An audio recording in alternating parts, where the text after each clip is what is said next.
KPK suka masuk angin bila menangani kasus dugaan korupsi di DKI Jakarta pada era Anies Baswedan.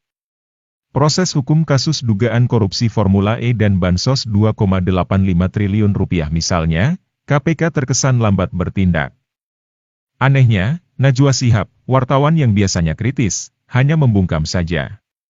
Sikap bungkam Najwa Shihab itu, akhirnya dipertanyakan para netizen, seperti yang disampaikan Zanzabella. Mbak Nana, kamu itu lagi dicariin di Twitter dan sealam jagat raya ini mengenai kenapa tidak speak up soal Bang Anas Baswedan. Kenapa? Karena satu FAM. Oh gitu. Terus di IDS dibilang gini, enggak lah emang gua KPK. Ya enggak juga. Dulu-dulu kan Mbak bukan KPK juga, tapi garda depan anti korupsi. Asik. Mbak, ayo dong Mbak speak up. Kami menunggu. Di tengah lambatnya proses hukum kasus Formula E dan Bansos tersebut, Hercules malah main ancam kepada wartawan yang bertugas di KPK. Padahal, kasus dugaan korupsi Bansos Perumda Pasar Jaya era Anies, kini sedang jadi sorotan. Sementara Hercules adalah tenaga ahli Perumda Pasar Jaya yang diangkat Anies Baswedan.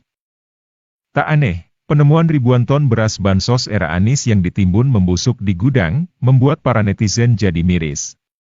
Sebab, Anies punya tenaga ahli preman dan mantan narapidana sekelas Hercules di Perumda Pasar Jaya. Yang menyedihkan, Hercules ternyata dipanggil KPK karena terkait kasus suap hakim. Netizen semakin miris karena Hercules berani main ancam wartawan di gedung KPK. Saat hendak masuk ke gedung KPK, Hercules mengancam akan menghajar wartawan sambil mengepalkan tangan. Setelah keluar dari gedung KPK, Hercules juga main ancam lagi.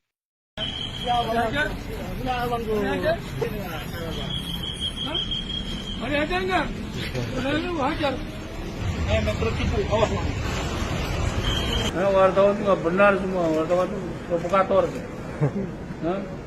Karena orang bicara apa, kalian tulisnya apa kalian.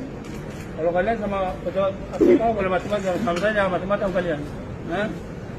5 tahun saya sikat kalian kalau kalian.